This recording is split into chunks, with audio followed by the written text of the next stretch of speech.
Hello दोस्तों, एने horror stories YouTube channel में आपका स्वागत है। मैं हूं सात्विकी द्विवेदी। तो दोस्तों सुनिए आज की भूतिया कहानी। बढ़ते हैं आज की भूतिया कहानी की ओर। मेरा नाम रोहित है और मेरी ये कहानी 2020 की है। उन दिनों मैंने गांव में दूध की डेयरी खोल रखी थी और एक मिठाई की दुकान भी मैंने अपने गांव में खोल रखी थी। इन दोनों काम से मैं अच्छा पैसा कमा रहा था। मेरे मिठाई की दुकान में एक लड़का काम करता था और वो मेरे ही गांव का था। उस लड़के ने मेरी मिठाई की दुकान और दूध की डेयरी को अच्छे से संभाल रखा था। वो बहुत मेहनत करता था और उसी के वजह से हमारा काम बहुत अच्छे से चल रहा था। हमारी मिठाई की दुकान और दूध की डेयरी की कमाई से मैंने एक दिन 4 व्हीलर खरीद लिया। इसके बाद मैं 4 व्हीलर लेकर बहुत खुश था। फिर एक दिन मेरे दुकान पर काम करने वाला वही लड़का बोला, भैया आज मैं जल्दी काम छोड़कर चला जाऊंगा। मैंने कहा क्यों, क्या हुआ रमेश? उस लड़के का नाम रमेश था। रमेश बोला, भैया मुझे आज अपने दीदी के यहाँ जाना है, वहाँ आज निमंत्रण है। उसकी बात सुनकर मैं बोला कि रमेश मैं भी बहुत दिनों से कहीं बाहर नहीं गया हूँ, चल मैं भी तेरे साथ चलता हूँ। मेरी बात सुनकर रमेश बहुत खुश हो गया। फिर उस दिन हम दोनों शाम 4 बजे उसकी दीदी के घर मेरी 4 व्हीलर से निकल गए। उसकी दीदी का घर हमारे गांव से 70 किलोमीटर दूर था।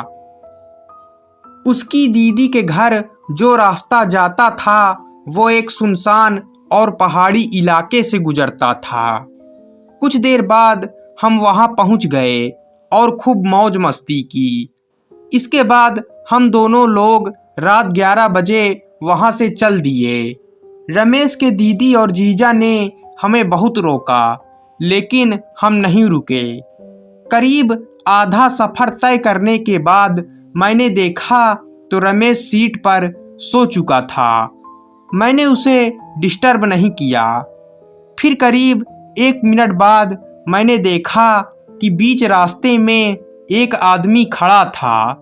उसकी पीठ हमारे चेहरे की तरफ थी। मैंने हॉर्न बजाया, लेकिन वो आदमी रास्ते से हट ही नहीं रहा था और वो रास्ता भी पहाड़ी और एकदम सुनसान था। फिर मैंने रमेश को उठाया और उससे सारी बात बताई।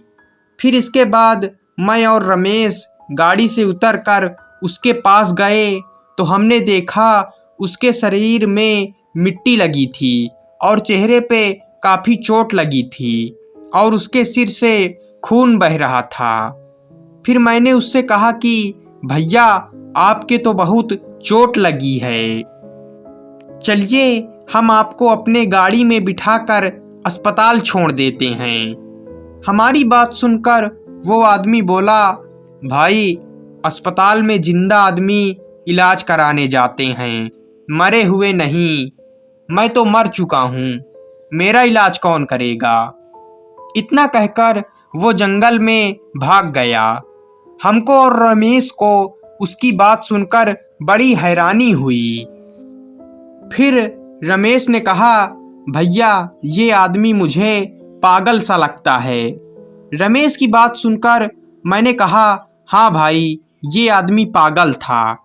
इसके बाद मैं और रमेश उस आदमी को पागल समझकर गाड़ी में बैठकर घर आ गए। अगले दिन जब मैं दुकान में बैठकर न्यूज़पेपर पढ़ रहा था तो मैंने न्यूज़पेपर में जो चीज़ देखी वो देखकर मेरे रोंगटे खड़े हो गए। मैंने तुरंत रमेश को बुलाया और उसे भी वो चीज़ दिखाई। वो खबर देखकर रमेश भी डर से थर थर कांपने लगा। हमने देखा कि कल रात जिस जगह पर हमें वो आदमी मिला था उसी जगह पर कल रात एक एक्सीडेंट हुआ था जिसमें एक आदमी की मौत हो गई। और ये वही आदमी था जो हमें कल उस रास्ते पर मिला था। उसकी फ़ोटो न्यूज़पेपर में छपी थी। फिर इसके बाद मैं और रमेश कभी भी उस रास्ते से रात को नहीं गए। दिन में हम कई बार उस रास्ते से जा चुके हैं, लेकिन वो हमें दिन में कभी नहीं दिखाई दिया। तो दोस्तों, ये कहानी यहीं पर ख़त्म हो जाती है। कहानी पसंद आई हो तो वीडियो को लाइक, चैनल को सब्सक्राइब कर दीजिएगा। मिलते हैं अगली भूतिया कहानी में।